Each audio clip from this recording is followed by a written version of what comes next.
Hi friends, welcome to SAM Institute. Daily Current Affairs 2025 March 9th. Today Current Affairs headlines. Andhra Telangana DSC prepare అవుతున్న ప్రతి ఒక్క అభ్యర్థికి and school assistant executive వారికి GK and current affairs చాలా important. Daily current affairs మీరు follow అవుతూ ఉండాలన్న.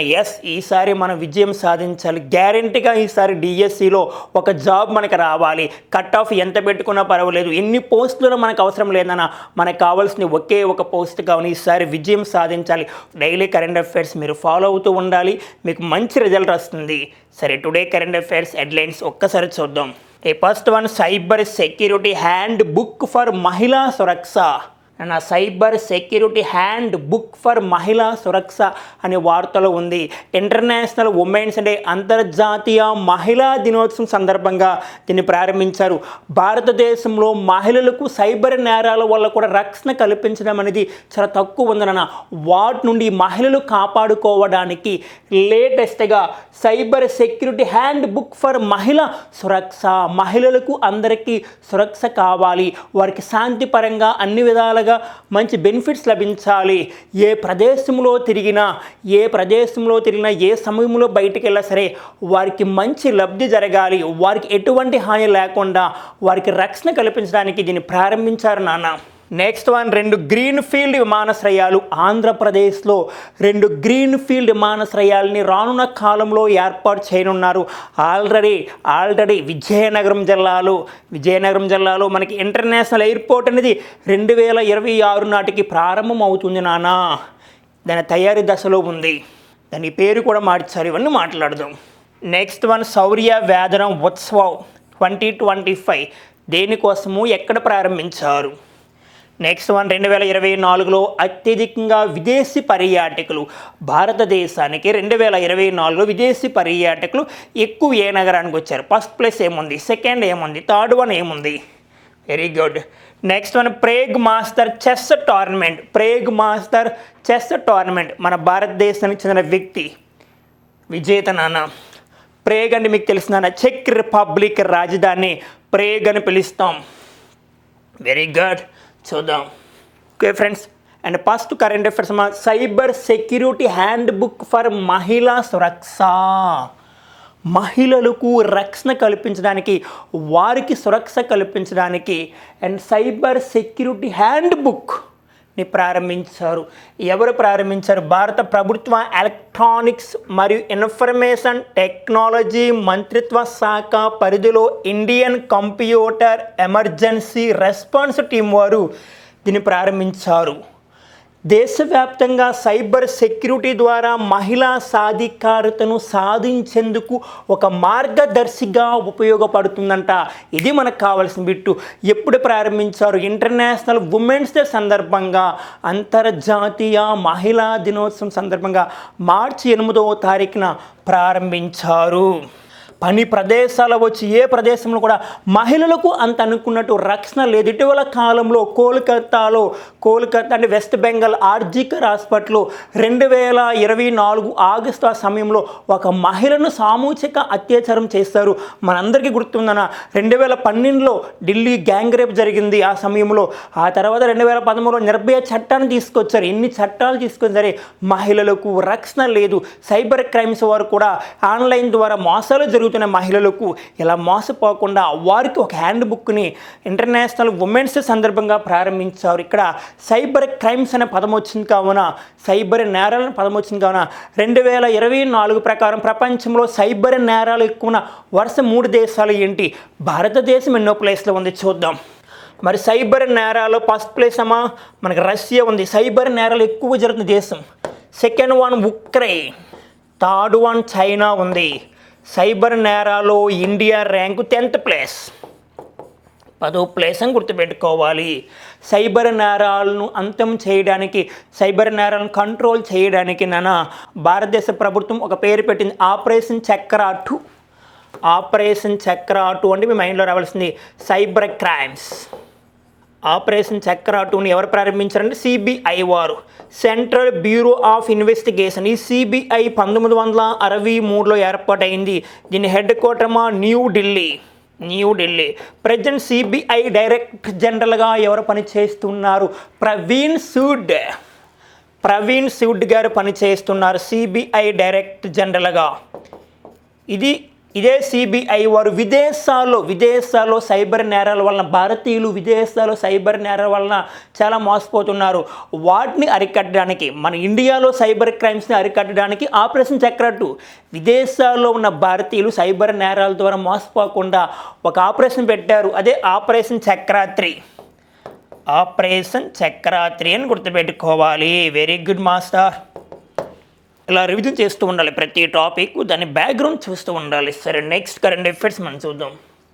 సరే, నెక్స్ట్ వన్ చూస్తే 2 గ్రీన్ఫీల్డ్ విమానాశ్రయాలు మరి ఆంధ్రప్రదేశ్లో రాబోతున్నాయి. ఎక్కడెక్కడ ప్రారంభిస్తున్నారు అంటే అమరావతి, శ్రీకాకుళంలో ఏర్పాటు చేయనున్నారు. వెరీ గుడ్ నాన్న. మరి ప్రజెంట్ మనకు విజయనగరం జిల్లాలో ఇంటర్నేషనల్ ఎయిర్పోర్ట్ ఉంది. విజయనగరం జిల్లా, దాన్ని భోగాపురం ఇంటర్నేషనల్ ఎయిర్పోర్ట్ అనేవాళ్ళము. ఈ భోగాపురం ఇంటర్నేషనల్ ఎయిర్పోర్ట్కి లేటెస్ట్గా ఆంధ్రప్రదేశ్ గవర్నమెంట్ కూటమి ప్రభుత్వం పేరు మార్చింది నాన్న. అంటే నేమ్ చేంజ్ చేసింది. ఏ పేరు అంటే మనకి అల్లూరి సీతారామరాజు పేరు పెట్టింది. అల్లూరి సీతారామరాజు ఇంటర్నేషనల్ ఎయిర్పోర్ట్ ఎక్కడుంది? విజయనగరం జిల్లా అని గుర్తుపెట్టుకోవాలి. మరి ఇక్కడ విమానాశ్రయాలు భారతదేశంలో 2047 నాటికి ఎన్ని విమానాశ్రయాలను ఏర్పాటు చేయడానికి టార్గెట్ పెట్టుకున్న ముఖ్య ఉద్దేశము 350కు పైగా ఇంటర్నేషనల్ ఎయిర్పోర్ట్స్ని ఏర్పాటు చేయనున్నారు భారతదేశంలో. ప్రజెంట్ ఒక 150కి పైగా ఉన్నాయి నాన్న, మీకు తెలుసు. అలా 2047 నాటికి 350 పైగా విమానాశ్రయాలను ఏర్పాటు చేస్తామని కేంద్ర పౌర విమాన శాఖ మంత్రి అయిన మనకి కె రామ్మోహన్ నాయుడు గారు ప్రకటించారు. మన శ్రీకాకుళం జిల్లాకు చెందిన వారు. నెక్స్ట్ వన్ మనకి హెన్లీ పాస్పోర్ట్ అంటాం. హెన్లీ పాస్పోర్ట్ ఇండెక్స్ ఇలా లింక్ చేస్తూ ఉండాలి. హెన్లీ పాస్పోర్ట్ ఇండెక్స్ 2025. మరి హెన్లీ పాస్పోర్ట్ ఏంటంటే వీసా లేకుండా ఎన్ని దేశాలకు ప్రయాణం చేయవచ్చు. ఉదాహరణకి సింగపూర్ పాస్పోర్ట్ ఫస్ట్ ప్లేస్లో ఉంది నాన్న. సింగపూర్ పాస్పోర్ట్ ఉంటే మనం ఎన్ని దేశాలు వీసా లేకుండా వెళ్ళవచ్చు. ఈ పాయింట్ ఇంపార్టెంట్. వీసా లేకుండా 195 కంట్రీస్ వెళ్ళవచ్చు, 195 దేశాలు వెళ్ళవచ్చు. నువ్వు కానీ సింగపూర్ పాస్పోర్ట్ కానీ సంపాదిస్తే 195 దేశాలు వీసా లేకుండా వెళ్ళవచ్చు నాన్న. చాలా ఇంపార్టెంట్. మరి హెన్లీ పాస్పోర్ట్ ఇండెక్స్లో ఇండియా ర్యాంక్ ఎంత నానా అంటే గుర్తుపెట్టుకో 85. 2025 ప్రకారం ఇండియా పాస్పోర్ట్ ఉంటే ఎన్ని దేశాలు తిరగవచ్చు అంటే అవుట్ ఆఫ్ వీసా లేకుండా 57 కంట్రీస్, 57 దేశాలు తిరగవచ్చని గుర్తుపెట్టుకోవాలి. ఇప్పుడు 2 గ్రీన్ఫీల్డ్ విమానాశ్రయాలు అమరావతి, శ్రీకాకుళంలో రాబోతున్నాయి. గుర్తుపెట్టుకో. Okay friends, next current affairs మనం చూస్తే శౌర్య వేదనం ఉత్సవ్ 2025. ఓకే, శౌర్య వేదనం ఉత్సవ్ మరి ఎక్కడ ప్రారంభించారు అంటే తొలిసారిగా ప్రారంభించారు. యువతని త్రివిధ దళాలు లేదా సాయుధ దళాలు వారికి అవగాహన కల్పించడానికి, యువతకు ముఖ్యంగా సాయుధ దళాలు త్రివిధ దళాల్లో కూడా వారికి అవకాశాలు కల్పించడానికి, దానిపైన ప్రేరణ కల్పించడానికి, ఇంట్రెస్ట్ కల్పించడానికి దేశంలో తొలిసారిగా ఇండియా ఫస్ట్ అనుకోవాలి ఇలాంటి కార్యక్రమాన్ని ఏర్పాటు చేయడము. దాని పేరు శౌర్య వేదనం ఉత్సవ్ 2025. మార్చి 7 నుండి 8 వరకు బీహార్లో జరిగింది.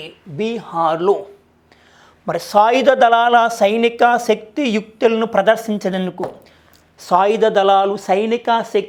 ప్రదర్శించేందుకు, నాన్న మరి సైనిక, నావిక, వైమానిక దళాల శక్తి సామర్థ్యాలను, ధైర్య సాహసాలు మరియు శౌర్యాన్ని గురించి అవగాహన కల్పించడం ఈ కార్యక్రమం ముఖ్య ఉద్దేశము.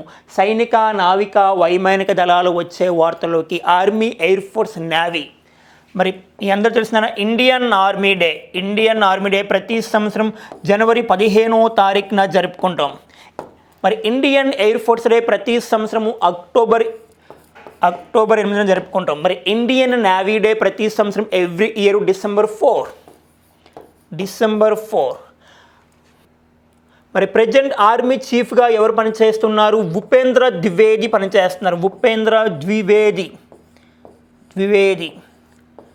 మరి ఎయిర్ ఫోర్స్ చీఫ్గా ఎవరు పనిచేస్తున్నారు ప్రజెంట్? అమర్ప్రీతి సింగ్. మరి ఇండియన్ నేవీ చీఫ్గా ప్రజెంట్ ఎవరు పనిచేస్తున్నారు? దినేష్ కుమార్ త్రిపాఠి. మనం గుర్తుపెట్టుకోవాలన్న ఆర్మీ, ఎయిర్ ఫోర్స్, నేవీని ఏ పేరుతో పిలుస్తారు? సిడిఎస్ అని పేరు పెట్టారు 2020లో. సిడిఎస్ అంటే CDS means and chief of defence staff. India first CDS Bipin Rawat. ఆ బిపిన్ రావత్ 2021లో మరణించారు. ప్రజెంట్ ఇండియా సిడిఎస్గా ఎవరు పనిచేస్తున్నారు? సెకండ్ సిడిఎస్గా అంటే అనిల్ చౌహాన్. గుర్తుపెట్టుకోవాలి, అనిల్ చౌహాన్ గారు పనిచేస్తున్నారు. ఎక్కడ జరిగిందనో బీహార్లో జరిగింది. ఏ పేరుతో? శౌర్య వేదన ఉత్సవ అనే పేరుతో జరిగింది. బీహార్ అంటే భారతదేశంలో పేదరికం ఎక్కువ రాష్ట్రం గుర్తు రావాలి, భారతదేశంలో జనసాంద్రత ఎక్కువ రాష్ట్రం గుర్తు రావాలి, వాల్మీకి నేషనల్ పార్క్ ఉన్న రాష్ట్రం బీహార్ అని గుర్తు రావాలి.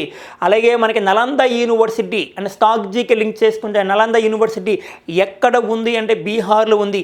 ఆ నలంద యూనివర్సిటీని కుమారగుప్తుడు స్థాపించారని మీకు తెలుస్తుందా? ఇలా బీహార్ లింక్ చేస్తూ ఉండాలి. అంటే పాయింట్స్ ఏది వస్తే దాన్ని మనం కవర్ చేస్తే గ్యారంటీగా విజేతలు అవుతాం. సరే, నెక్స్ట్ కరెంట్ అఫైర్స్ 2024లో అత్యధికంగా విదేశీ పర్యాటకులు భారతదేశానికి విదేశాల నుండి వస్తారు. పర్యాటక రంగానికి టూరిజం పర్పస్లో అలా ఎక్కువగా ఏ నగరాన్ని సందర్శించారు? ఆయా ప్రాంతాలు ఏముంటాయి? ఉదాహరణకి ఢిల్లీ తీసుకుంటే తిహార్ జైలు అవ్వచ్చు. జైలుని కూడా చూస్తారు మాస్టర్ అంటే అందంగా ఉంటుంది, చూడొచ్చు. అలాగే తిహార్ జైలు అవ్వచ్చు, జామా మసీద్ అవ్వచ్చు, ఇలాంటి తాజ్మహల్, ఆగ్రా, ఇవన్నీ ప్రాంతాలు ఉంటాయి కదా ఉత్తరప్రదేశ్లో కానీ అండ్ న్యూఢిల్లీలో కానీ.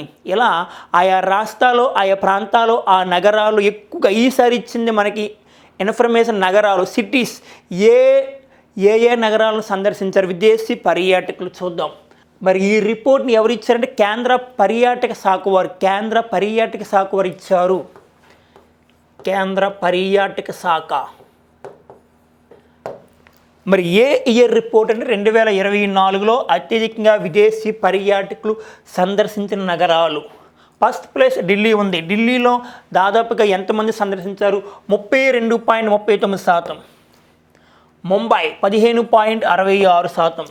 చెన్నై 8.29%.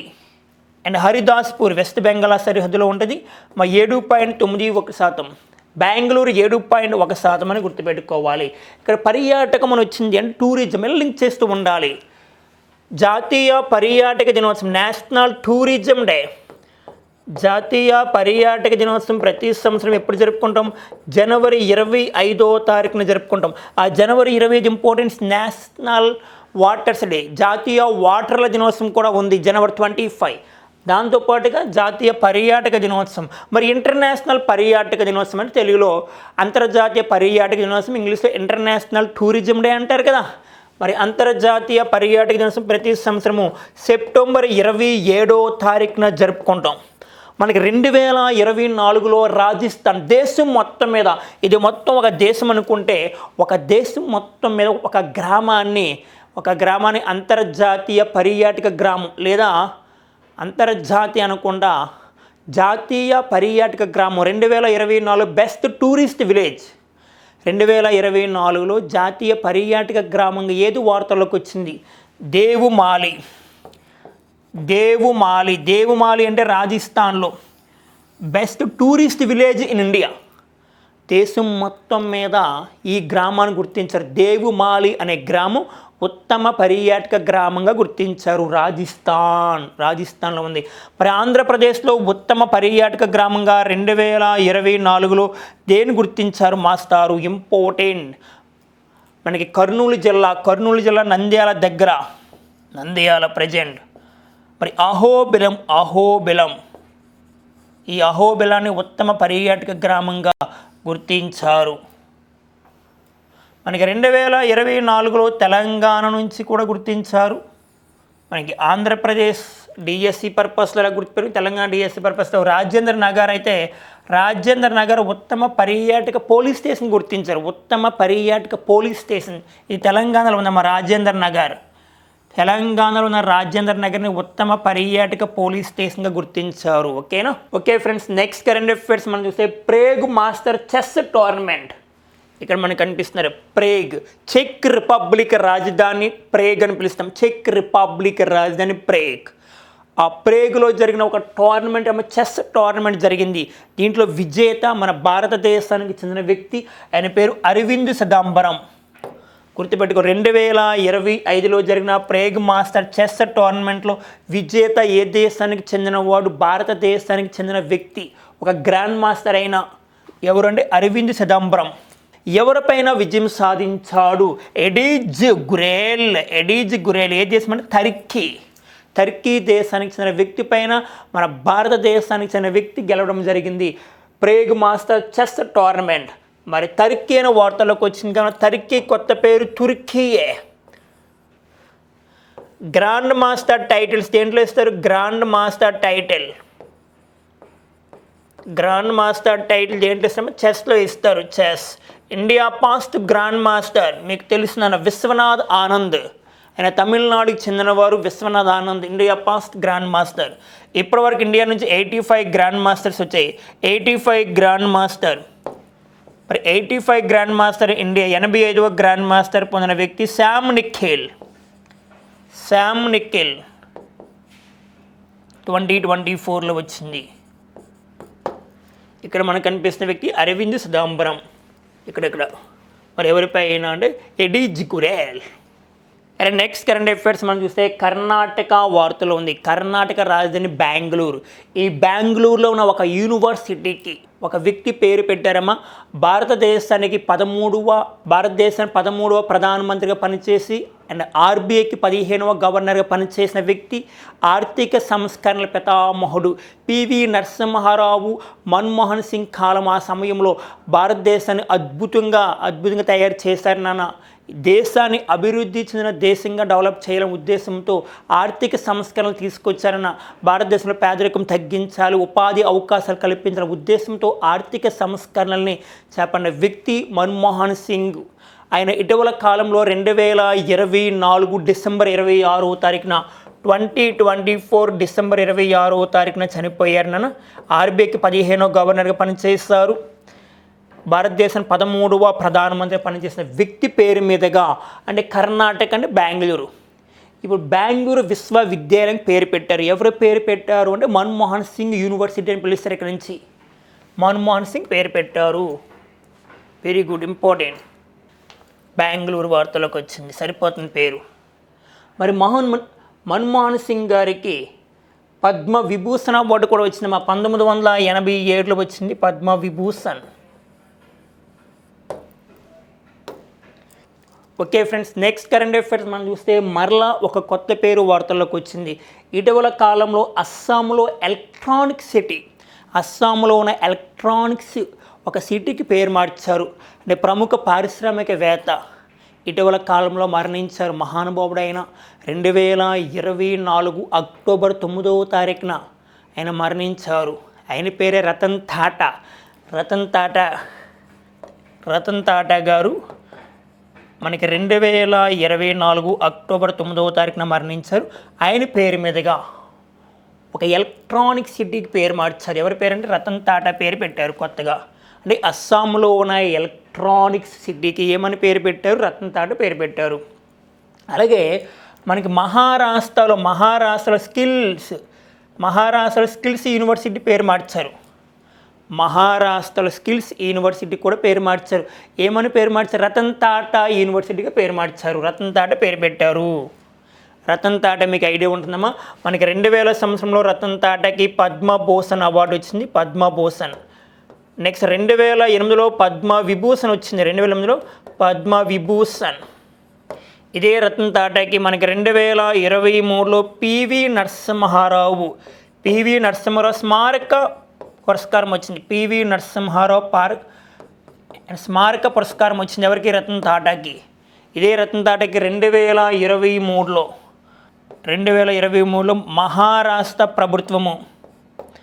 మహారాష్ట్ర ప్రభుత్వం ఉద్యోగరత్న అవార్డు ఇచ్చింది. ఉద్యోగరత్న అవార్డు ఎవరికి? రతన్ టాటాకి.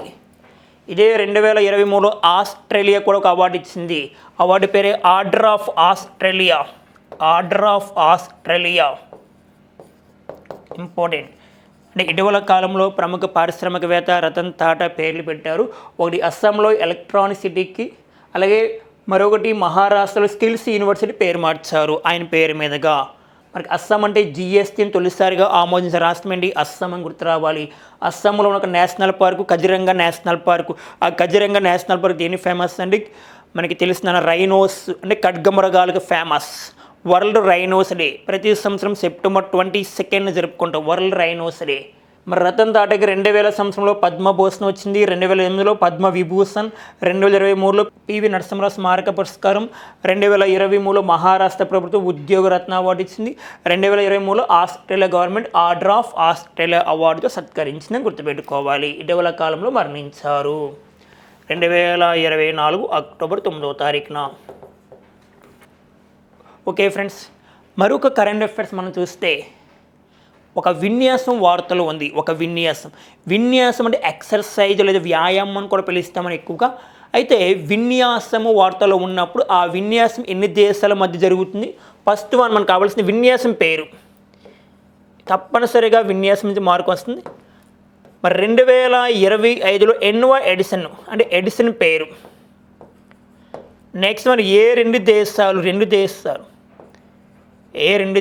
లేదా ఎన్ని దేశాల మధ్య జరుగుతుంది? ఎన్ని దేశాల మధ్య? అండ్ త్రివిధ దళాల్లో ఏ విన్యాసం? త్రివిధ దళాల్లో అంటే ఆర్మీయా, ఎయిర్ ఫోర్సా, నేవీయా? ఈసారి 2025లో ఏ దేశంలో జరుగుతుంది లేదా ఎవరు ఆర్గనైజ్ చేస్తున్నారు? సరిపోతుంది. ఫస్ట్ విన్యాసం పేరు చూద్దాం ఒక్కసారి. సి డ్రాగన్ విన్యాసం 2025 విన్యాసం పేరు సి డ్రాగన్ విన్యాసము. 2025లో ఎన్వా ఎడిసన్ అంటే సెవెంత్ ఎడిసన్ మార్చి 4 నుండి 19 వరకు జరుగుతుంది. నెక్స్ట్ మరి ఏ రెండు దేశాలు ఎన్ని దేశాలు? ఈసారి జరిగింది 2 దేశాలు కాదు, బహుళ విన్యాసము అంటే అన్ని దేశాలు పాల్గొంటాయి. మ్యాక్సిమం కొన్ని కంట్రీస్ పాల్గొంటాయి, బహుళ దేశాలు పాల్గొంటాయి.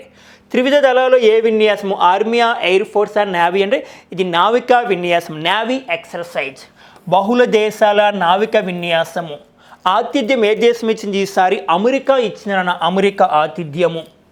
మరి అమెరికా ఆతిథ్యం ఇచ్చింది. ప్రధానంగా ఎక్కడ జరుగుతుంది ఈ విన్యాసం అంటే గమనించాలి, పసిఫిక్ మహాసముద్రంలోని గవాము తీరములో ప్రారంభమవుతుంది. అంటే పసిఫిక్ మహాసముద్రంలో గువాము తీరంలో ప్రారంభమవుతుంది. ఇటీవల కాలంలో వార్తలో ఉన్న విన్యాసాలు మీకు చాలా ప్లస్ అవుతుంది. లేటెస్ట్గా మీకు చెప్పా ధర్మా గార్డియన్ అనే విన్యాసం జరిగింది. ధర్మా గార్డియన్ ఇది 2025లో మనకు జరిగింది కదా ఆల్రెడీ. మరి ఎన్వా ఎడిసన్ అని చెప్పుకున్నాం, 6th ఎడిసన్. ధర్మా గార్డియన్ ఒక ఆర్మీ విన్యాసం అని చెప్పుకున్నాం. అంటే ఆర్మీ అంటే మిలిటరీ పర్పస్, ఇది ఒక సైనిక విన్యాసం. ఏ రెండు దేశాల మధ్య? ఇండియా వర్సెస్ జపాన్ మధ్య జరిగింది. Very good master. ఇది ఒక మిలిటరీ ఎక్సర్సైజ్. ఈసారి ఎక్కడ జరిగింది అంటే జపాన్లో జరిగింది. డేట్స్ మీకు కావాలంటే ఫిబ్రవరి 24 నుండి మార్చి 9 వరకు జరిగింది. నిన్నటి రోజున ఎండ్ అయిందన్న. ధర్మా గార్డియన్ సైనిక విన్యాసం ఇండియా వర్సెస్ జపాన్. ఆ జపాన్ సహకారంతో 2026లో మన ఇండియాలో బుల్లెట్ ట్రైన్ ఏర్పాటు చేస్తున్నాం. జపాన్ రాజధాని టోక్యో. జపాన్ పార్లమెంట్ పేరు previous question diet. Present Japan ప్రధానిగా షిగెరు ఇషిబా పనిచేస్తున్నారు. షిగెరు ఇషిబా నానా. ఓకే ఫ్రెండ్స్, ఈ రోజున్న కరెంట్ అఫైర్స్ మనకి మీ ఫ్రెండ్స్ అందరికీ షేర్ చేయండి అండ్ లైక్ చేయండి. All the best.